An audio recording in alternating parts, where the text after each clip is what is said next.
Hello everyone, I am Gaganesh Sharma. Welcome back to my YouTube channel.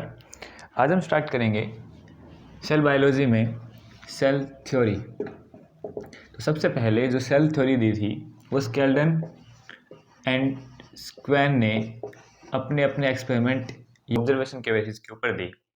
इन्होंने 1839 में एक joint paper में अपनी ये थ्योरी पब्लिश की।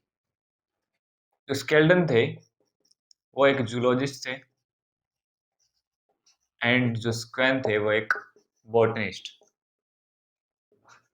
तो इन्होंने प्लांट्स एंड एनिमल के ऊपर अलग अलग ऑब्जर्वेशन की और अपनी कंबाइंड ऑब्जर्वेशन को एक जॉइंट पेपर में पब्लिश किया। उसको नाम दिया सेल थ्योरी।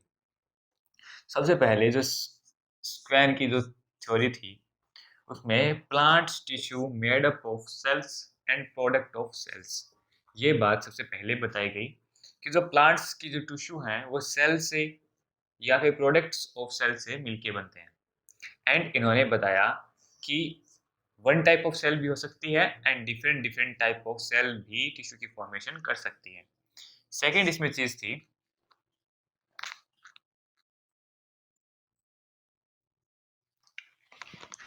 सेकेंड इसमें पॉइंट था वो ये था कि animal tissue including development of embryo की जो एनिमल टिश्यूज हैं वो सेल से ओरिजिनेट होते हैं। और इसमें एग्जांपल भी बताया गया कि जो डेवलपमेंट ऑफ एम्ब्रियो है वो भी इसमें एक एग्जांपल है। ठीक है। थर्ड इसमें पॉइंट बताया गया कि जो animal cells and plant cells है उसके कंपोनेंट्स ऑलमोस्ट सेम देखने को मिलते हैं, बट जो एनिमल सेल्स होगी उनमें सेल वॉल एब्सेंट होती है, उनमें सेल वॉल प्रेजेंट नहीं होती। बट प्लांट सेल के अंदर सेल वॉल प्रेजेंट देखने को मिलती है। उसके बाद में इनकी कुछ ड्रॉबैक्स रही थी और वो ड्रॉबैक्स ये थी कि इन्होंने कंटिन्यूस फिलहाल एट द टाइम जो सेल्स है उनकी जो फंक्शनिंग है उनके बारे में तो बताया कि डिफरेंट काइंड ऑफ सेल या सेम काइंड ऑफ सेल से टिश्यू की फॉर्मेशन होगी और इसमें एनिमल सेल में लैक ऑफ सेल वॉल होगा।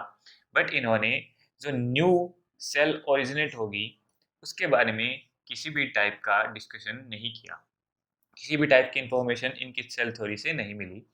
इस ड्रॉबैक को ओवरकम करने के लिए एक अनदर या फिर जिसको मॉडर्न सेल थ्योरी बोलते हैं वो आई। उसको रुडोल्फ विर्चो ने दिया। रुडोल्फ विर्चो ने 1855 में सेल थ्योरी दी जिसमें उन्होंने इस ड्रॉबैक को ओवरकम किया और अपनी स्टेटमेंट में बताया कि जो न्यू सेल्स ओरिजिनेट होगी वो प्री एग्जिस्टिंग सेल से ओरिजिनेट होंगी। 1855 में रोडल्फ विर्चो ने अपनी न्यू सेल थ्योरी दी और जो फर्स्ट सेल थ्योरी थी उसकी ड्रॉबैक्स को ओवरकम किया और न्यू सेल्स के ओरिजिनेशन के बारे में बताया कि जो न्यू सेल ओरिजिनेट होगी वो ओल्ड सेल के या फिर प्री एग्जिस्टिंग सेल के डिवीजन से मिलके बनेगी। ठीक है। अब हम बात करेंगे मॉडर्न सेल थ्योरी की एंड उसकी भी अगर कोई ड्रॉबैक्स रहती है तो उसको भी हम डिस्कस करेंगे मॉडर्न सेल थ्योरी की स्टेटमेंट क्या क्या थी, उसने क्या क्या नई चीज़ें बताई। इसमें सबसे पहली चीज़ थी कि cell is the structural unit of life, कि जो सबसे स्मॉलेस्ट लेवल होगा ऑर्गेनिजम्स की कंप्लीट बॉडी को डिसाइड करने के लिए वो होगी सेल। सेल फर्दर कंबाइन होगी, टिश्यू की फॉर्मेशन करेगी, tissue then organ system and then organism की फॉर्मेशन करेंगे। तो जो कंप्लीट बॉडी की फॉर्मेशन होती है उसका इनिशियल पॉइंट स्टार्ट होता है सेल से। तो सेल को एज ए स्ट्रक्चरल यूनिट बोला गया है किसी भी लिविंग ऑर्गेनिज्म की। सेकेंड चीज इसमें बताई गई कि cell is a functional unit of life, कि अगर सेल अपनी वर्किंग को स्टॉप कर दे तो उससे जो फर्दर लेवल होंगे टिश्यू ऑर्गन लेवल या ऑर्गेनिजम्स वो कंप्लीट अपनी फंक्शनिंग को स्टॉप कर देंगे। तो सेल को एज ए बेसिक यूनिट या फिर फंक्शनल यूनिट भी लाइफ की बोला गया है। उसके बाद में थर्ड पॉइंट इसमें बताया गया कि जो न्यू लाइफ ओरिजिनेट होगी वो भी as in form of cell की फॉर्म में ही ओरिजिनेट होंगी। जो न्यू लाइफ आएगी या न्यू जो ऑर्गेनिजम्स आएंगे वो सेल की फॉर्म में ही आएंगे। फर्दर उनके अंदर कॉम्बिनेशंस होती रहेंगी, tissue and organ level system और ऑर्गेनिजम्स की फॉर्मेशन होगी, बट उनका जो इनिशियल पॉइंट होगा वो सेल ही होगी। फोर्थ इसमें बताया गया कि आपके किसी भी लिविंग ऑर्गेनिजम्स के टिश्यू, ऑर्गन एंड ऑर्गेनिज्म किसी भी टाइप की फंक्शनिंग को शो नहीं करेंगे अगर उनमें सेल फंक्शनिंग नहीं कर रहा है। तो ये सेम उसी चीज़ को रिपीट कर रहे हैं, फंक्शन यूनिट जो बताया गया है सेल को, ये इसी चीज़ को आगे फर्दर इसको डिस्कस किया गया है कि जो टिश्यू लेवल है, ऑर्गन लेवल है या ऑर्गेनिजम्स के जो कंप्लीट लेवल है वो फंक्शनिंग शो नहीं करेंगे अगर उसका बेसिक यूनिट, स्ट्रक्चरल यूनिट या फंक्शनल यूनिट वर्किंग करना स्टॉप कर दे। ठीक है। उसके बाद में फिफ्थ कैरेक्टर में बताया गया कि जो जेनेटिक इंफॉर्मेशन होगी वो न्यूक्लियस में या फिर पर्टिकुलरली बोले हम तो सेल के अंदर स्टोर्ड और एक्सप्रेस होंगी। ठीक है। जो जेनेटिक इंफॉर्मेशन होगी वो सेल के अंदर ही स्टोर होगी और इसी के अंदर वो एक्सप्रेस की जाएगी। ये बात मॉडर्न सेल थ्योरी ने अपने स्टेटमेंट में बताई। उसके बाद में सिक्स्थ इसके अंदर जो स्टेटमेंट थी वो ये थी कि सेल इंडिपेंडेंटली सर्वाइव कर सकती है। जैसे कि यूनिसेलुलर ऑर्गेनिजम्स होंगे तो उसमें इंडिपेंडेंटली सेल तो सर्वाइव कर सकती है बट उसके ऑर्गेनेल्स ऑर्गेनेल्स इंडिपेंडेंटली सर्वाइव नहीं कर सकते। अगर उस ऑर्गेनेल्स को सेल में से निकाल लिया जाए तो उनकी डेड होने के चांसेस इंक्रीज हो जाते हैं या ऑलमोस्ट डेड हो जाते हैं। तो इंडिपेंडेंटली एग्जिस्टेंस नहीं होता ऑर्गेनेल्स का, लेकिन इंडिपेंडेंटली एग्जिस्टेंस हो सकता है एक यूनिसेलुलर ऑर्गेनिजम्स में सेल का। ठीक है। करेक्टर नंबर सेवंथ इसमें रहा था कि सेल्स योर टोटिपोटेंसी पावर। ये यहाँ पर अब यहाँ पे कंफ्यूजन आती है कि टोटिपोटेंसी होती क्या है। टोटिपोटेंसी सेल्स की वो कैपेसिटी होती है या वो एबिलिटी होती है जिससे वो कंप्लीट ऑर्गेनिजम्स की फॉर्मेशन कर सकते हैं। जैसे कि सोमेटिक सेल्स होती है, कुछ ऑर्गेनिजम्स में सोमेटिक सेल्स होती है, उनके अंदर कुछ स्पेशल पावर होती है, कुछ एबिलिटी होती है जिसकी वजह से वो कंप्लीट ऑर्गेनिजम्स की फॉर्मेशन कर सकते हैं। उस एबिलिटी को बोलते हैं टोटिपोटेंसी।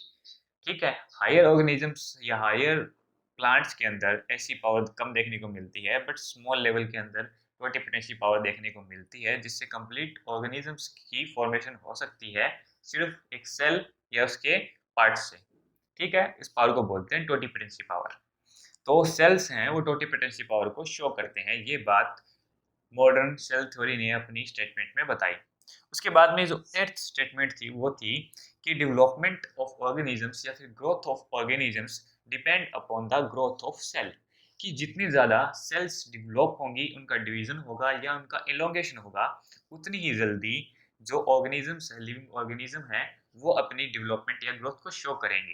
ये डायरेक्टली डिपेंड करती है growth and development of cell के ऊपर। लेकिन इसकी कुछ ऑब्जेक्शन भी रहे। इतनी सारी स्टेटमेंट्स या एडवांटेजेस होने के बाद में इस मॉडर्न सेल थ्योरी ने कुछ ऑब्जेक्शंस भी छोड़े। वो ऑब्जेक्शन क्या थे? इन्होंने वायरस के बारे में कोई डिस्कशन नहीं किया कि वायरस एक एसेलुलर ऑर्गेनिजम्स है, लिविंग ऑर्गेनिज्म है, लेकिन उसके अंदर किसी भी टाइप की सेल मशीनरी नहीं होती। किसी भी टाइप की सेल मशीनरी न होने की वजह से भी वो एक लिविंग कैटेगरी में आता है। ऐसा क्यों? सेकंड चीज़ इनका जो ऑब्जेक्शन रहा वो ये रहा कि आरबीसीज है उसके अंदर किसी भी टाइप का न्यूक्लियस प्रेजेंट नहीं है, फिर भी वो सर्वाइव करती है। ठीक है। थर्ड इनके अंदर था इसका ऑब्जेक्शन कि जो स्किन सेल्स हैं उनको नॉन लिविंग थिंग के साथ में रिप्लेस कर दिया। प्रोटोप्लाज्म की जगह अगर इसको नॉन लिविंग थिंग से रिप्लेस कर दिया तो इसकी सर्वाइवल पे या फिर इसकी मेटाबॉलिक एक्टिविटीज़ के ऊपर क्या कुछ चेंजेस होंगे, इसके बारे में भी मॉडर्न सेल थ्योरी ने अपनी स्टेटमेंट में कोई भी डिस्कशन नहीं किया था। तो ये सारे थे इसके ऑब्जेक्शन। मॉडर्न सेल थ्योरी का सिग्निफिकेंस क्या क्या रहे? इसमें सबसे पहला जो सिग्निफिकेंस रहा उसमें ये रहा कि इन्होंने लाइफ के continuous existence and new life के ओरिजिनेशन के बारे में बताया कि जो लाइफ कंटिन्यू होगी किसी भी एक पर्टिकुलर ऑर्गेनिज्म में या फिर न्यू जो लाइफ है वो ओरिजिनेट होगी वो सेल की फॉर्म के अंदर होगी। सेकेंड चीज इन्होंने ये बताई कि स्ट्रक्चरल सिमिलरिटी देखने को मिलेगी डाइवर्स ग्रुप ऑफ ऑर्गेनिजम्स में। Different different type of organisms में अगर उनकी सेल की सिमिलरिटीज देखने को है तो उनकी स्ट्रक्चरल एंड मेटाबॉलिक एक्टिविटीज भी सेम देखने को मिलेगी। ये चीज यहाँ पे बताई गई है कि all cells show similar metabolic activities. Same यहाँ पे नहीं बताया गया but similar metabolic activities all type of cells show करेगी। उसके बाद में फोर्थ इसके अंदर था कि life exist only in form of cell. Life exist करेगी वो सेल की फॉर्म में ही करेगी। उसके अलावा tissue level, organ system level और ऑर्गेनिजम्स ये इसके हायर लेवल हो जाते हैं, बट इसकी जो बेसिक यूनिट होगी वो सेल होगी और उसी के अंदर लाइफ एग्जिस्ट करेगी। तो ये सारे सिग्निफिकेंस थे मॉडर्न सेल थ्योरी के, जिसमें उन्होंने लाइफ के एग्जिस्टेंस के बारे में, स्ट्रक्चरल या फिर उसके मेटाबॉलिक एक्टिविटीज के बारे में एंड लाइफ किस फॉर्म के अंदर एग्जिस्ट करेगी उसके बारे में कंप्लीट डिस्क्राइब किया। मिलते हैं नेक्स्ट वीडियो में, आज के लिए इतना ही। So please like share and subscribe my channel.